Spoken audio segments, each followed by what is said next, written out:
Ouais, il est potox, c'est Antox et bienvenue dans cette nouvelle vidéo consacrée à la critique de plusieurs romans.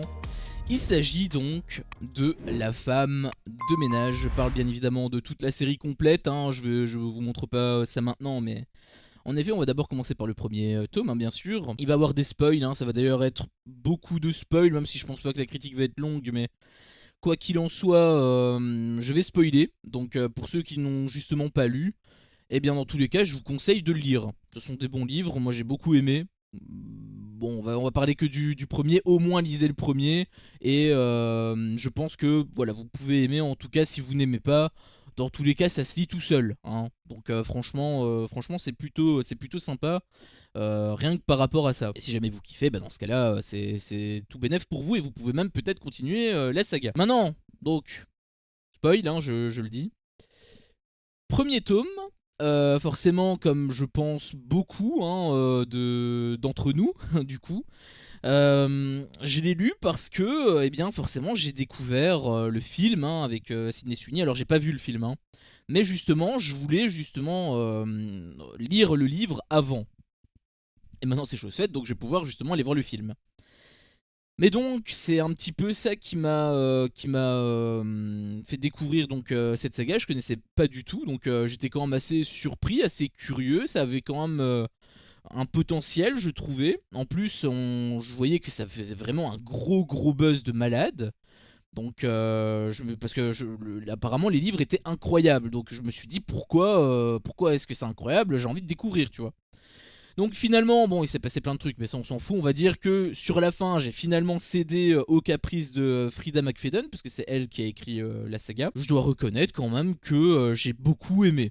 Voilà, j'ai beaucoup aimé la saga entière. Bon, encore une fois, il y a certains romans moins, on va dire, mais on va y revenir à ce moment-là. Mais sinon, pour parler donc globalement de la saga, c'est un petit peu comme ça que je suis rentré dedans. Et dans tous les cas, j'ai trouvé quand même que c'était assez chouette.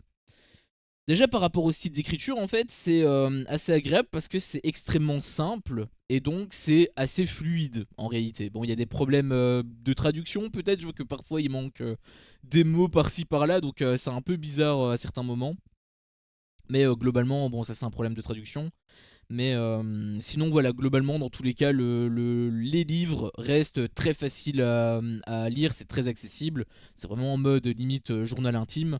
Donc, je trouvais que voilà, c'était quand même très sympa, juste pour la lecture de base. Et c'est là où j'ai été surpris, c'est qu'il n'y avait pas que ça, il y avait quand même une histoire derrière, histoire qui racontait pas mal de choses. J'ai quand même été très intéressé par l'histoire qui a été proposée. Alors déjà, moi j'avais des attentes par rapport au livre. J'avais des attentes parce que forcément, on me met un titre comme ça, La femme de ménage, avec un œil qui observe à l'intérieur. Moi je m'attends à quoi? Je m'attends tout simplement à ce que la femme de ménage ce soit la méchante. À ce que ce soit tout simplement l'antagoniste en fait, hein. À la base je m'attendais à ça. Surtout quand tu vois les trois autres tomes, les secrets de la femme de ménage. Bon, la femme de ménage se marie, peut-être pas là, c'est un petit peu chelou, mais la femme de ménage voit tout. Enfin bref, ça te fait vraiment un effet un peu comme si elle était mauvaise. Et moi je m'attendais vraiment à ça. En fait je m'attendais à voir le point de vue simplement de la famille qui est une famille normale tout simplement. Et où en fait ils font venir une femme de ménage et où en fait ils découvrent que la femme de ménage elle est super chelou, etc. etc.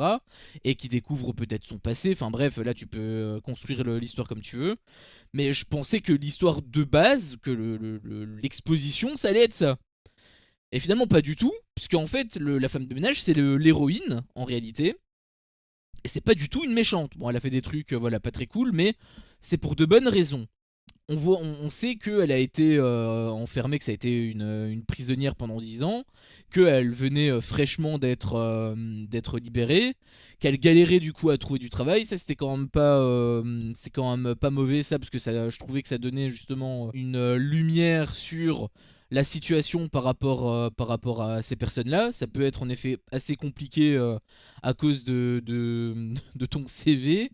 Donc en effet ça peut rébuter les employeurs et je trouve qu'ils ont quand même enfin que elle pardon a assez bien fait son job par rapport à ça. Elle a assez bien retranscrit, j'ai trouvé quand même que c'était plutôt chouette. Alors j'avais vu que voilà, elle parlait pas vraiment comme une ex-tollarde, etc., etc. On dirait pas que justement elle a vécu tout ça.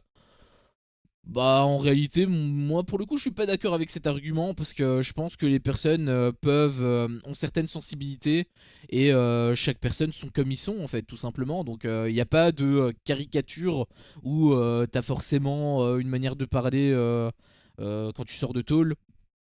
Je suis pas d'accord avec ça. Pour moi, ça passait. Alors oui, forcément, tu le ressens pas parce qu'on dirait vraiment que c'est une innocente, mais en même temps, c'est un petit peu l'image que Frida McFadden voulait donner à son héroïne. Elle voulait donner justement une héroïne qui était profondément bonne. Et justement, quand on a découvert avec le truc de la prison, pourquoi est-ce qu'elle avait fait ça? Elle avait tué quelqu'un. Oui, mais pourquoi? Elle l'avait fait pour de bonnes raisons.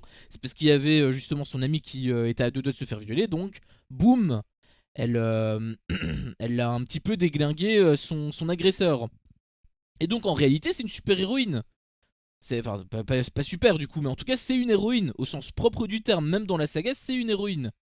Puisqu'elle sauve du coup des gens. D'ailleurs ça a été un petit peu le fer de lance intégralement. Rien que la fin, rien que le dernier truc du premier tome, on voit très clairement, ça fait très cinématographique ça, on voit très clairement que qu'elle va partir là-dedans. Et d'ailleurs par la suite, ça a été un petit peu développé, pas tant que ça. Hein. Ça c'est quand même mon regret parce qu'en réalité elle aurait pu faire plein d'histoires comme ça. Le problème c'est qu'il n'y en a que deux, hein, puisque le troisième il est un petit peu particulier, j'y reviendrai. Mais malheureusement, on n'a pas tout vu par rapport à son histoire. On va dire qu'il y a eu des grosses ellipses. Après, peut-être que toutes les histoires n'étaient pas intéressantes à raconter. Mais en tout cas, voilà. On connaît du coup son passé. On sait pourquoi elle a fait ça.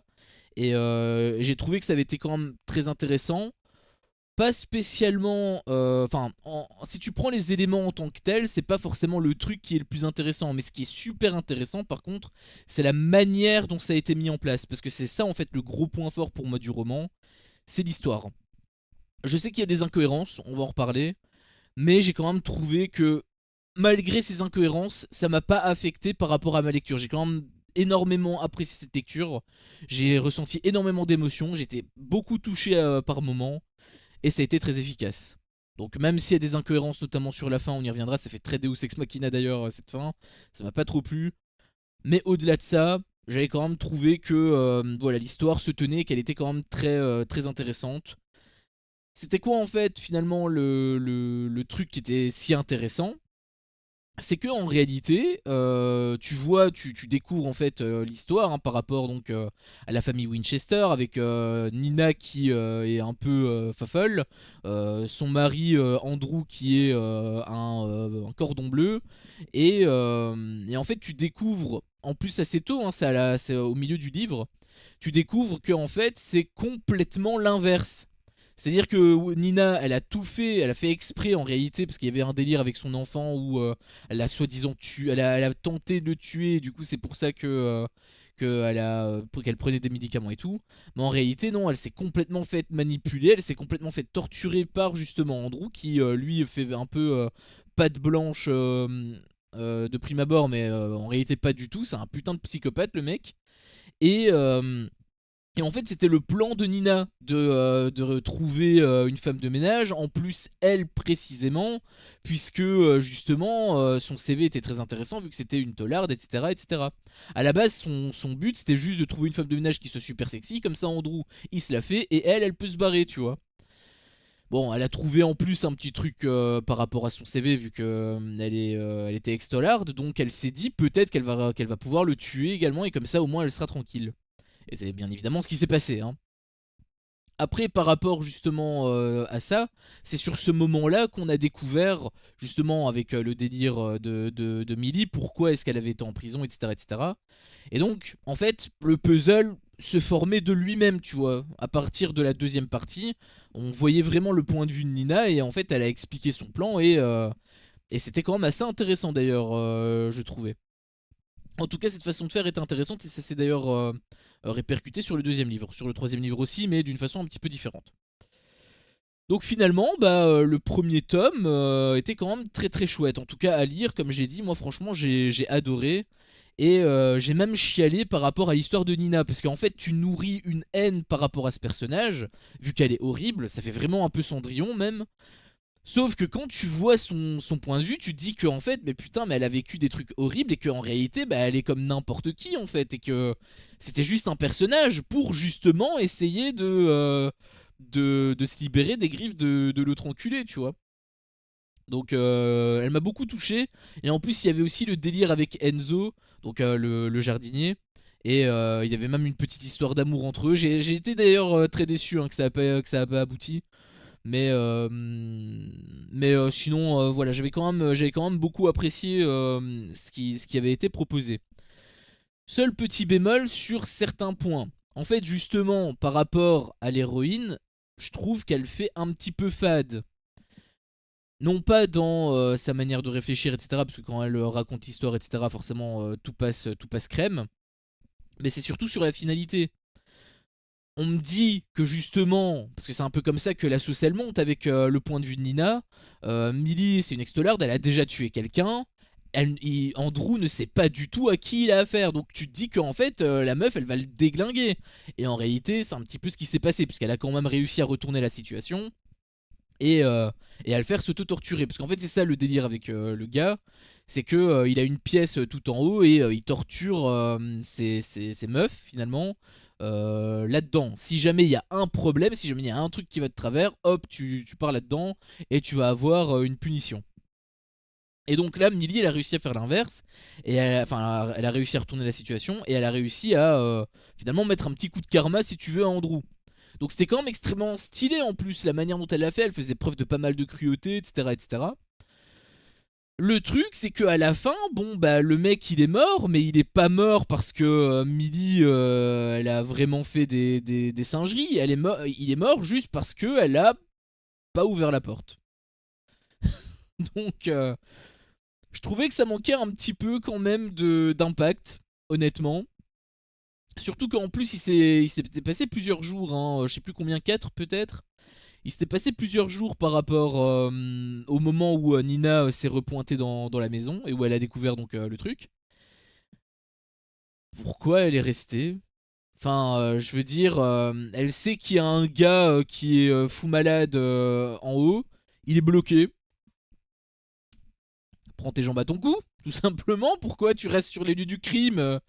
Ça n'a aucun sens en fait, puisqu'elle elle savait en fait qu'elle n'allait pas lui donner à boire ou quoi, donc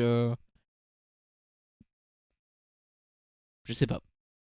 En fait, c'est là où j'ai été surpris, c'est que moi je pensais qu'à un moment donné, elle allait faire preuve de bonté, ou que peut-être Nina justement allait naïvement ouvrir la porte, et où justement le mec allait réussir à s'échapper, mais en étant ultra énervé et tout, en voulant justement se venger par rapport à Millie, et où justement Millie là, elle aurait montré que c'est une guerrière, qu'elle peut tuer sans remords, et où elle aurait en fait vraiment endossé son rôle de meurtrière. Meurtrière pour de bonnes raisons. Je pensais que ça allait se passer comme ça et finalement ça s'est pas passé ainsi. Donc fatalement, bah, j'ai été un petit peu déçu. Hein. Je me suis dit que le personnage de Millie pouvait être là et finalement, bon bah il a été un petit peu là quoi. Donc j'étais un peu déçu. J'étais un petit peu déçu par rapport à elle. Après bon, dans tous les cas ça passait quand même, hein, mais je trouvais que ça aurait pu être plus impactant en fait. Et sinon, par rapport à la toute fin, qui est en réalité comment s'appelle l'épilogue? Non, c'est pas l'épilogue, c'est le prologue. C'est le prologue, tout à fait, je m'y perds hein, dans les termes. Euh, Par rapport à cette séquence-là, elle était intéressante, parce que du coup, voilà, tu revenais en arrière en mode flashback, etc. Donc, tu pouvais quand même voir un petit peu le truc. Quelque part, la boucle, elle est bouclée. Le problème, c'est qu'elle est bouclée vraiment très bizarrement. Puisque, en gros, t'as les flics, etc. Donc, en fait, Nina, elle, le problème, c'est qu'elle est mariée avec lui. Donc, forcément, si son mari est mort, bah, elle est la principale, elle est la première suspecte, hein, logique.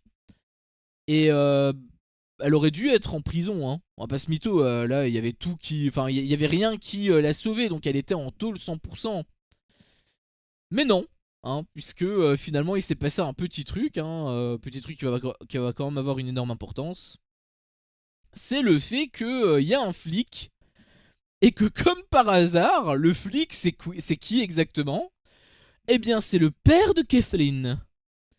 Donc, pour info, Kathleen, ou Kathleen, c'est la l'ex, on va dire, avant Nina, par rapport à Andrew.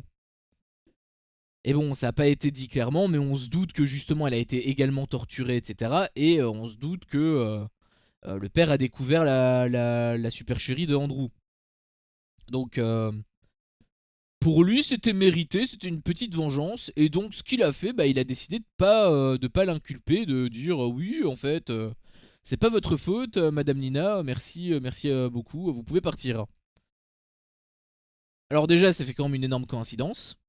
Mais surtout, je sais pas si vous avez remarqué, mais il est pas tout seul, le Boog.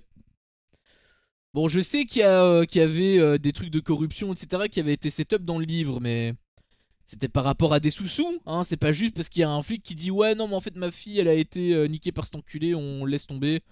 Non, ça se passe pas du tout comme ça. En réalité, les autres flics, ils auraient dû insister. Et c'est là où pour moi c'est un énorme Deus Ex Machina, le fait que comme par hasard le père de Kathleen ce soit un flic et que comme par hasard il soit ici, enfin il soit sur les lieux du crime et tout, enfin improbable, t'as plus de probabilité de gagner à l'euro million, sérieusement quoi. Donc j'avoue que j'étais extrêmement déçu, bon après c'est que l'épilogue donc c'est pas non plus la mer à boire, mais ça fait quand même une petite tâche hein, je trouve.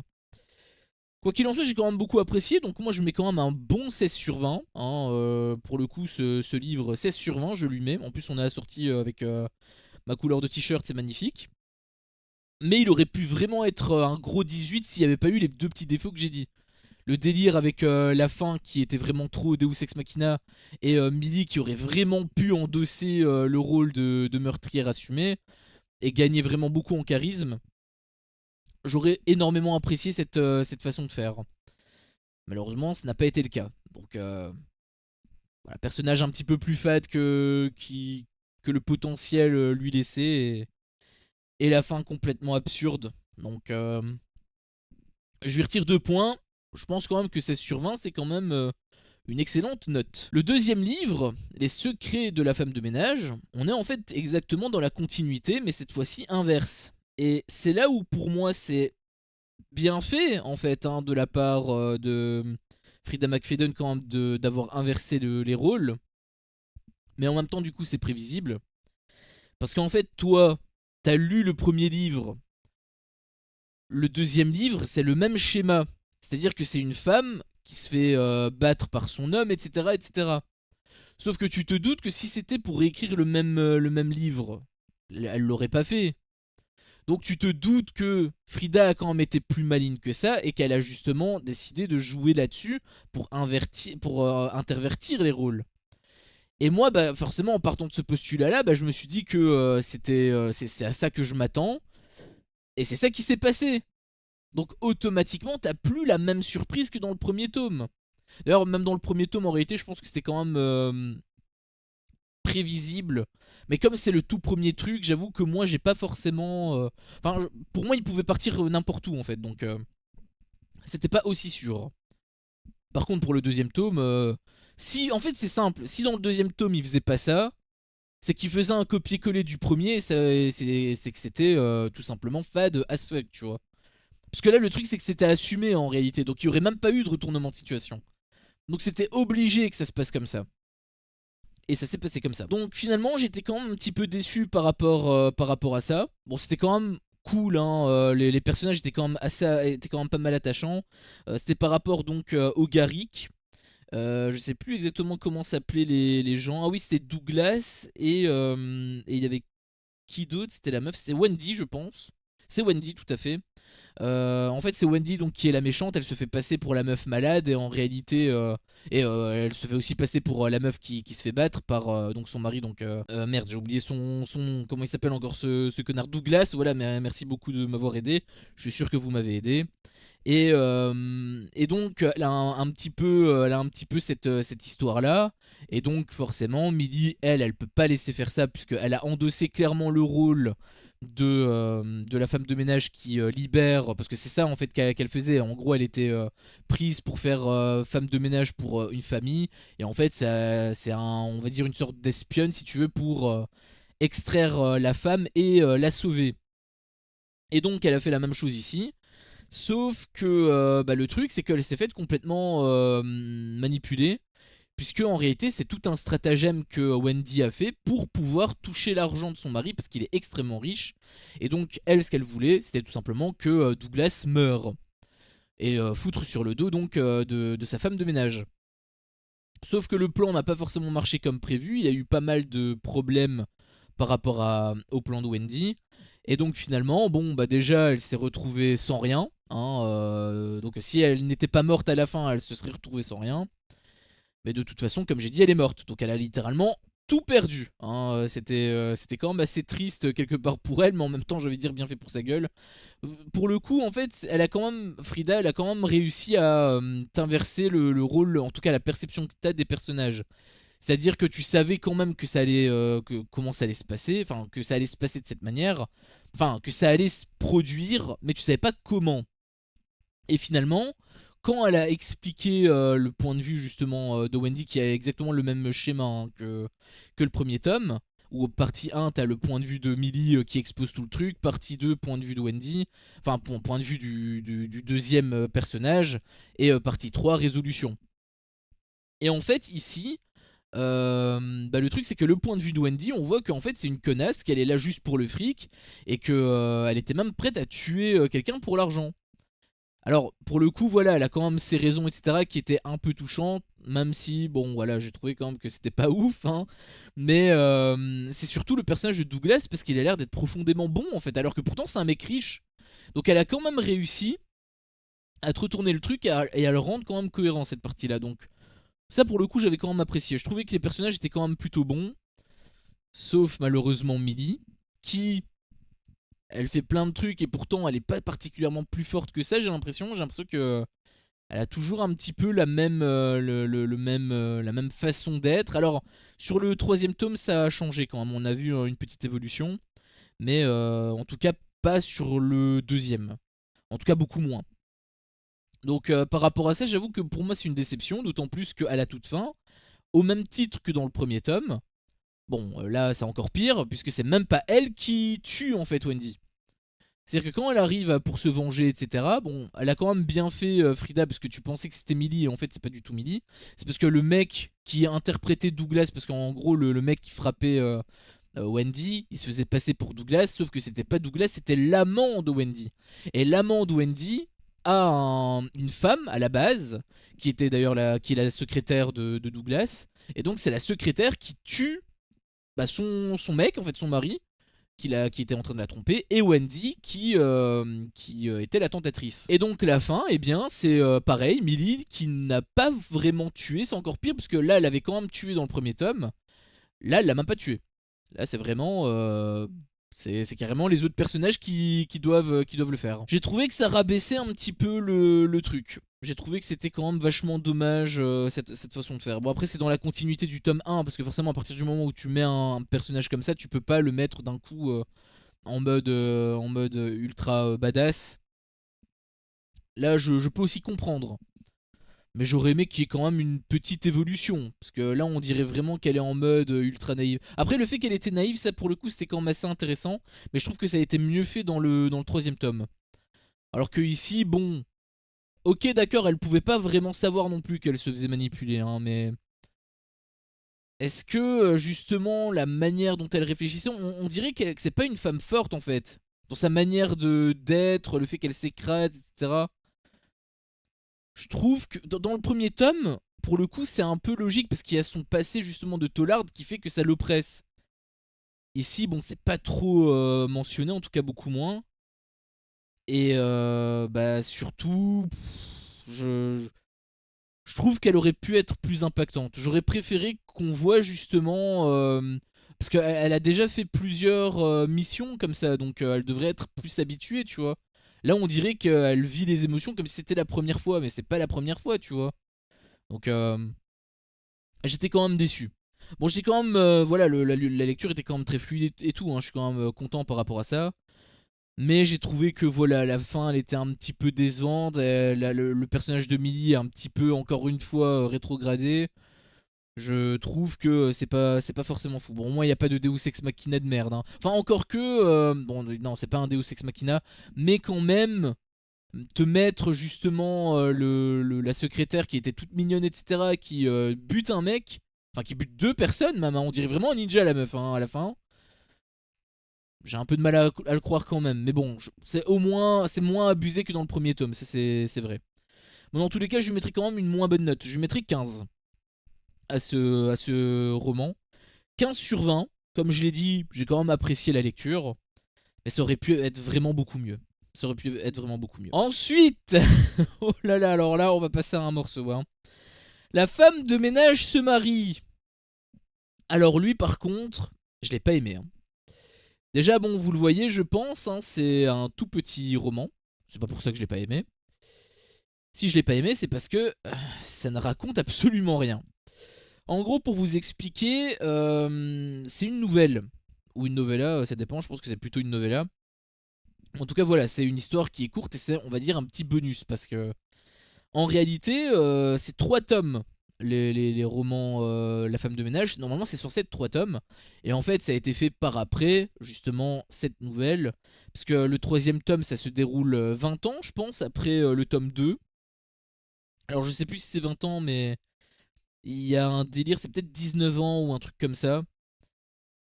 Enfin bref, Millie a des enfants, elle s'est casée, donc automatiquement ça fait un choc, hein, quand même. Et donc, l'autrice, elle a voulu faire un petit truc en plus, un petit bonus pour les gros fans. Et si vous êtes un gros fan, je pense que vous allez kiffer. Si vous n'êtes pas un gros fan, moi pourtant j'ai beaucoup aimé, hein. Moi j'étais quand même, bon, pas un fanatique non plus, mais j'étais quand même assez bon public. Mais il faut quand même me donner quelque chose en retour, parce que là, c'est du foutage de gueule. Là, comme j'ai dit, c'est la femme de ménage se marie, alors ok, d'accord, tu t'attends à avoir un truc avec l'histoire d'amour, etc. Ça, pour le coup, moi j'ai aucun problème avec ça. Le seul problème, c'est qu'il y a toutes des intrigues à côté, etc., etc., pour finalement rien, en fait. Parce qu'en gros, elle se faisait harceler par l'un des maris qu'elle avait niqué auparavant. Et en fait, son mari, enfin l'ex-mari plutôt d'une personne qu'elle avait aidée, d'une femme qu'elle avait aidée, eh bien, il a envie de se venger. Et donc, il lui fait des appels, menaces de mort, tout ça, tout ça. Ça prend beaucoup de place, beaucoup de temps où tu vois Millie qui est vraiment à fleur de peau.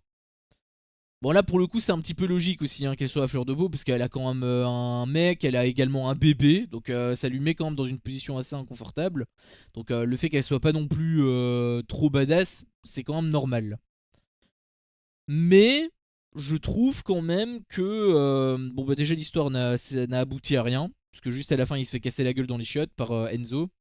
Oui, parce qu'en fait Enzo il s'est mis avec Millie. D'ailleurs ça aussi ça m'a un petit peu surpris parce que bah, comme il y avait une petite histoire d'amour, moi je voulais vraiment plus que ce soit Nina. Et bah, finalement il part avec Millie alors que pourtant il y a une différence d'âge. Bon après voilà, la différence d'âge c'était pas forcément un problème, mais je veux dire, je le voyais plus avec Nina qu'avec Millie, tu vois. Donc bon, ça c'est un truc dans le tome 2. Mais donc voilà, dans le tome 3 et dans le tome 2 et demi, c'est un 2 et demi en fait, hein, celui-là, il se marie. Et donc le gros fil rouge par rapport à toute la tension générée, eh bien, c'était du vent, quoi. Enfin, en réalité, non, c'était pas du vent, hein. Au final, c'était quand même pour lui faire peur. Mais en fait, c'est ça le problème, c'est que c'est juste pour lui faire peur. Donc, en fait, quand on te fait la promesse d'une menace de mort, en réalité, ça va pas plus loin, quoi. Donc, enfin, dans la vraie vie, heureusement, hein, mais je veux dire, dans un roman, si tu lis ça à la base pour ça, c'est vraiment dommage que ça n'aboutit pas, quoi. Il y avait aussi d'autres trucs qui n'ont pas forcément abouti, notamment par rapport aux parents. Ils t'ont dit, ils t'ont fait un truc, ah oui, en fait, les parents ils vont revenir exclusivement, etc., etc. Et à la toute fin, pas du tout. On n'a même pas d'infos en plus sur le pourquoi, c'est vraiment mal fait, j'ai trouvé. Ce qui était bien fait, par contre, c'était le truc avec Enzo quand il avait répondu et qu'il avait envoyé chier sa famille, et où à la toute fin, il a révélé ce que les parents ont dit et que c'était des trucs horribles. Ça, pour le coup, ça fonctionnait quand même bien, j'ai trouvé que c'était quand même plutôt cool. Mais la manière en tout cas dont ça a été fait là par contre c'est vraiment catastrophe atomique. Et sinon bon par rapport au mariage là par contre ça a abouti, c'est le seul truc qui a abouti. Mais bon c'est pas ce qui est au centre de l'attention hein, donc finalement bon bah si vous voulez du bonus hein, comme je le dis hein, si vous êtes un gros fanatique et que vous en foutez de perdre votre temps, ça peut vous plaire. Mais vous attendez pas à ce que ce soit comme les 2 tomes, hein, comme les 3 même tomes, j'ai envie de dire, comme les 3 vrais tomes. Donc c'est même pas d'ailleurs le schéma narratif, là, le schéma que je vous ai dit avec les 3 parties, etc. Ici ça n'a même pas été le cas. Donc extrêmement déçu. Extrêmement déçu. Je m'attendais pas à grand chose en plus, hein, mais je m'attendais quand même à mieux. Je veux dire, elle a quand même fait des trucs quand même bien dans les 2 premiers tomes. Elle aurait pu faire quand même un truc au minimum intéressant dans le tome 3, dans le tome 2,5. Donc bah ce tome là, franchement, je lui mets 4 sur 20. Je lui mets 4 sur 20 parce que, bah honnêtement, c'était vraiment du bonus pour faire du bonus, mais ça avait aucun intérêt quoi, c'était une perte de temps. Donc je lui mets 4. Je lui mets 4 parce que j'ai quand même aimé, j'ai quand même apprécié le truc de Enzo, j'ai aussi apprécié l'évolution de Millie. En tout cas j'ai trouvé qu'elle était un petit peu plus cohérente que dans le tome 2 si jamais elle se sent un petit peu fragile. Bon, au moins voilà, elle a un enfant, etc. Donc je peux aussi comprendre qu'elle soit un peu plus stressée. Mais dans tous les cas ça vole pas très haut. Loin de là. Et on va finir donc par La femme de ménage joue à tout, donc le tome 3, hein, le dernier tome de la trilogie. Je sais pas s'il va y avoir un 4ème tome du coup qui va sortir, enfin un 4ème vrai tome. Mais cette histoire-là, donc comme j'ai dit, ça se déroule presque 20 ans après, je pense. Je sais plus exactement, mais c'est 18 ans, je pense, ou 17 ou 19, un truc ainsi, enfin bref. Ça se déroule bien après le tome 2, hein, je parle. Ça se déroule 11 ans après le tome 2 et demi. Et bah là, du coup, Millie, elle a des enfants, donc 2 enfants, Nico et je sais même plus comment elle s'appelle. Ah oui, Ada.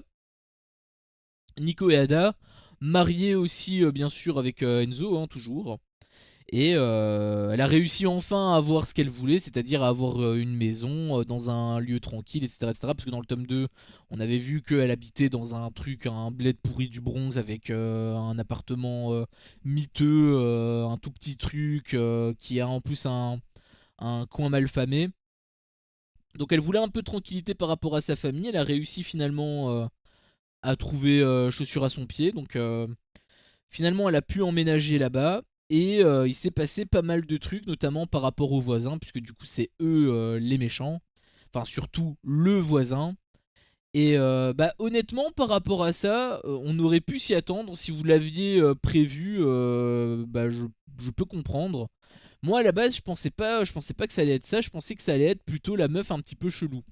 Mais c'est vrai que c'était peut-être un petit peu trop évident, donc en réalité trouver le mec le plus sympa, finalement c'est un petit peu dans l'ADN de Frida McFadden. Ça aurait pu être prévisible. Pour moi c'est vrai que pour moi c'est prévisible maintenant que j'y pense, mais je l'avais pas vu venir.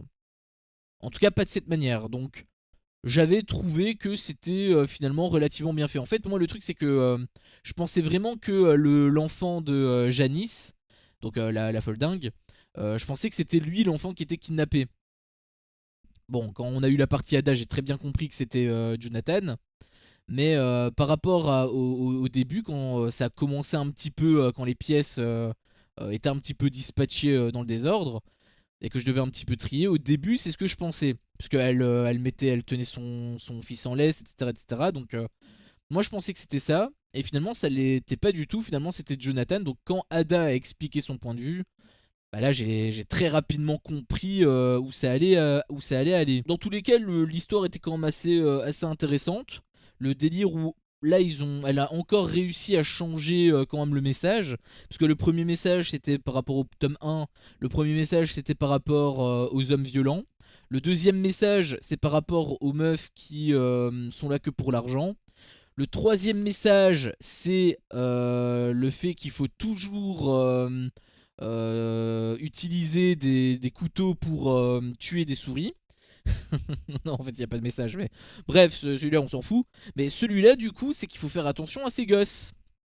Parce qu'en réalité, tu connais pas les voisins, etc. Donc, j'ai trouvé que c'était quand même un beau message et en plus, c'est ça qu'elle fait très bien, c'est qu'elle évolue le message. Elle fait pas toujours le même truc. Parce que oui, je te disais que j'aurais aimé voir toutes ces aventures, mais par contre, oui, il faut pas que ce soit le même, la même histoire tout le temps, tu vois. Donc, il faut trouver des messages différents et elle a admirablement bien trouvé avec ce troisième tome. Donc j'avais trouvé quand même que c'était plutôt sympa. On a eu également le truc avec la toute fin, forcément, hein, pareil, hein, même schéma narratif comme d'habitude, 3 parties, tout ça, tout ça. Sauf que cette fois-ci, en fait, la tueuse, entre guillemets, avec des gros guillemets, c'est Ada.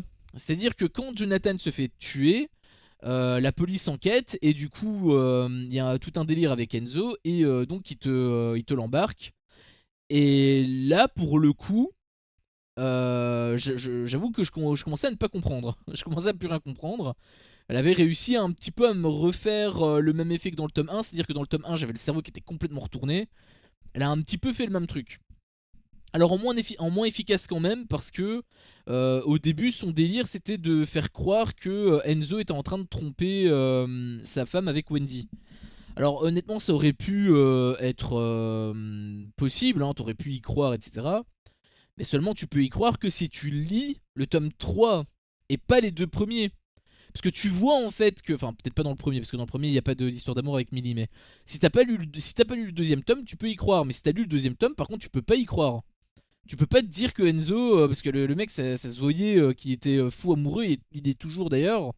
Donc, moi, j'y croyais zéro. Après, c'est vrai qu'il a un comportement un petit peu chelou et tout. Mais pour moi, c'était pas ça. C'était impossible, tu vois. Et finalement, ça a bel et bien été pas ça. Donc, j'étais pas spécialement surpris par rapport à ça. Par rapport au meurtre, étant donné que justement il a été pris, parce qu'en gros il avait un délire de couteau qui a d'ailleurs été setup dans la nouvelle, un couteau qui a été donné par son père, et où en fait il le donne à Ada. Et en fait c'est Ada qui a tué Jonathan, et le couteau a été récupéré, a été perquisitionné par les flics.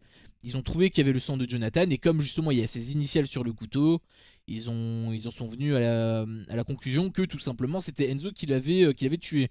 Et Enzo il s'est dénoncé.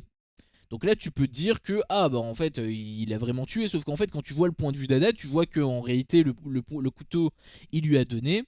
Et du coup bah t'as tout ce délire là où voilà elle explique en fait ce qui s'est passé. Et tu comprends que en fait Jonathan, tu comprends très rapidement même, hein, que en fait Jonathan c'est un putain de pédophile. En fait, il y avait une histoire avec un enfant qui a été kidnappé il y a plusieurs années. Et en fait, c'était lui qui l'avait fait. Et il l'avait caché dans sa pièce secrète, parce qu'il y a une pièce secrète, ça fait un petit peu même. Enfin, pas remake, parce que c'est pas exactement la même chose, mais ça fait le même délire que la pièce, le grenier du tome 1. Mais dans une forme un peu différente, enfin, c'était quand même bien fait. Et du coup voilà, il y a un délire aussi par rapport à Nico, où il devait faire des tâches ménagères, etc. Chez eux, et il a découvert donc la pièce, et donc il a un petit peu repris, on va dire, son activité un petit peu chelou. Et c'est là où on va dire que ça a commencé un petit peu à dégénérer, parce que du coup, Nico, il commençait à avoir des trucs un petit peu bizarres, des comportements un petit peu bizarres. Et donc il voulait tout balancer, sauf qu'en fait il avait une énorme pression à cause justement de Jonathan. Et Ada a justement réussi à élucider cette affaire.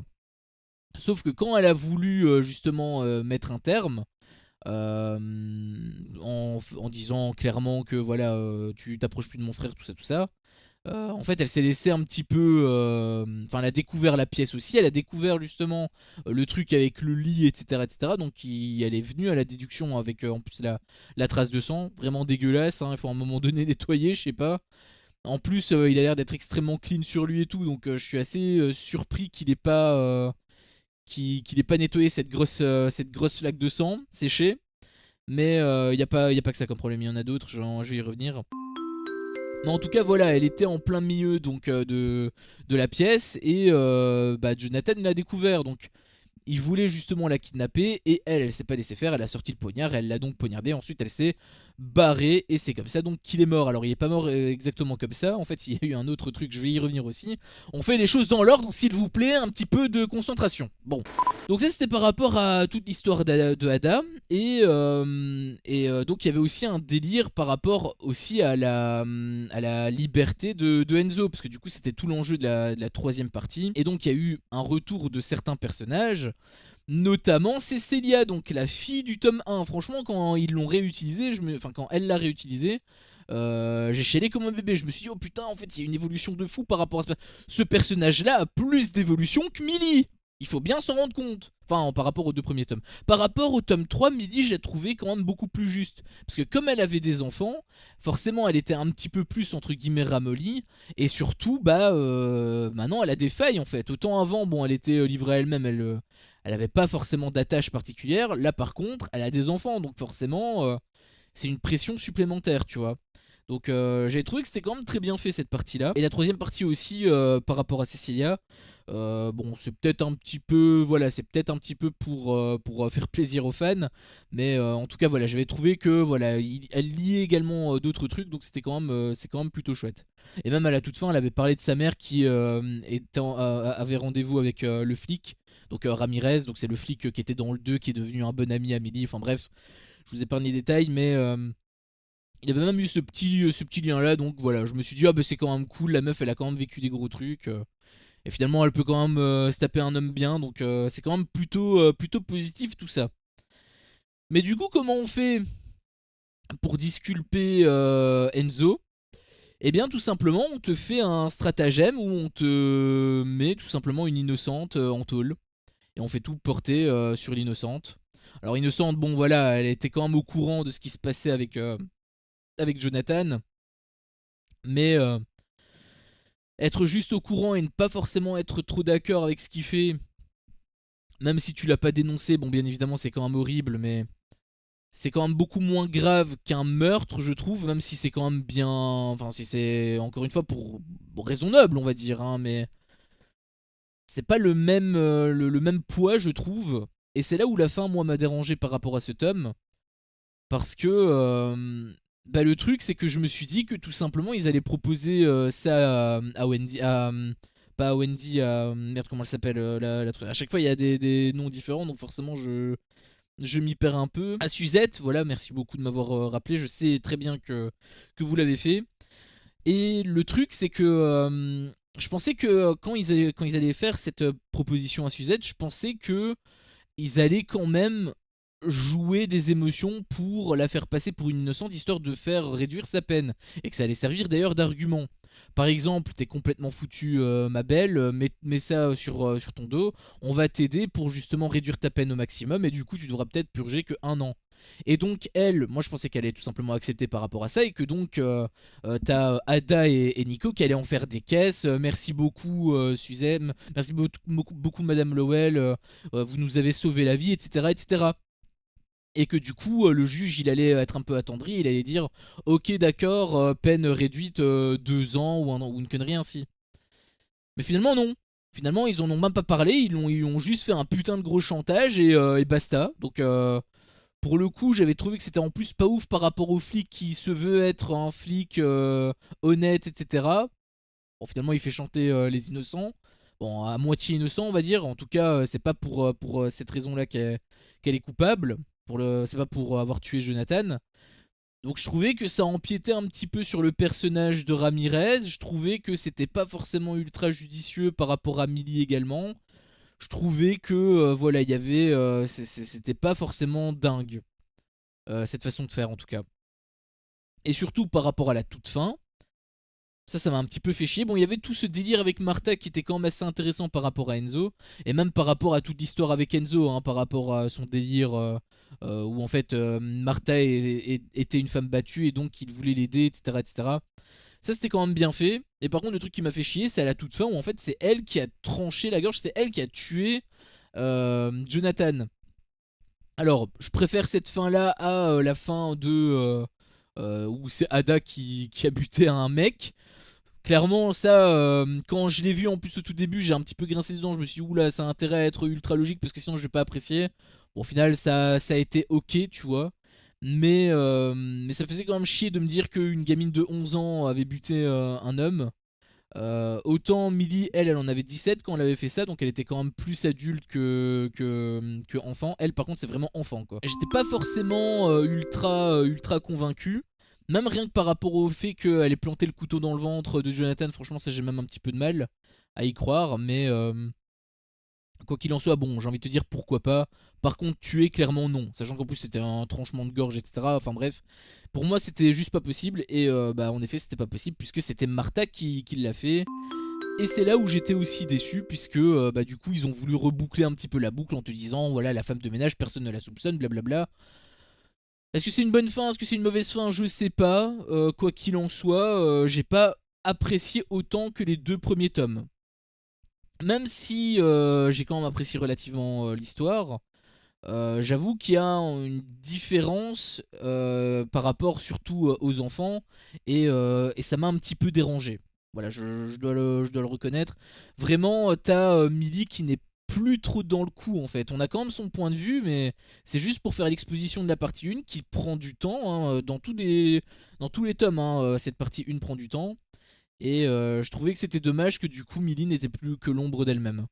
J'aurais espéré que ce soit vraiment elle qui fasse au moins quelque chose. Enfin, j'aurais espéré que tout simplement elle ait plus de poids. Mais ça depuis le tome 1. Et malheureusement, ça n'a pas été exactement le cas. Elle a été un peu femme forte, mais involontaire, on va dire, dans le tome 1. Par contre, dans le tome 2, je la vois même plus femme forte, honnêtement. Même si elle aide les gens, mais elle réagit comme si c'était la première fois. Et dans le tome 3, bon, là, elle est ramollie par ses enfants. C'est un petit peu, on va dire, logique. Mais j'aurais aimé quand même que ce soit une sorte d'instinct de survie et que ça revienne quand même, tu vois. C'est quelque part bien qu'il fasse ce délire d'héritage par rapport à Ada, mais est-ce qu'ils auraient pas pu atténuer justement le truc d'Ada pour le mettre quand même du côté de Millie, pour la rendre quand même plus importante et que le délire de Ada justement bah, ce soit simplement l'histoire avec le mec là qui le fait chier à la bibliothèque. Est-ce qu'elle aurait pas pu simplement faire ça à ce moment-là? Je sais pas. Ça aurait en plus atténué un petit peu le personnage d'Ada, certes, mais le personnage le plus important ça reste Millie. Donc je suis un petit peu déçu de la fin. Sachant qu'en plus, la fin avec Ada, ça n'a aucun sens.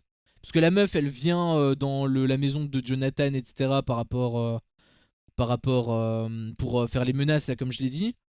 Sauf qu'il y a son père qui est en train de taffer. Il a pas vu Ada rentrer-sortir. Ok, d'accord. Alors ok, je sais qu'il fait du boucan, hein, son truc, mais à un moment donné, il s'est pas retourné une seule seconde. Bon, je trouve quand même que c'est bizarre. Et surtout, moi, le truc qui m'a le plus choqué, c'est que Ada n'ait pas fait appel à son père, putain de merde.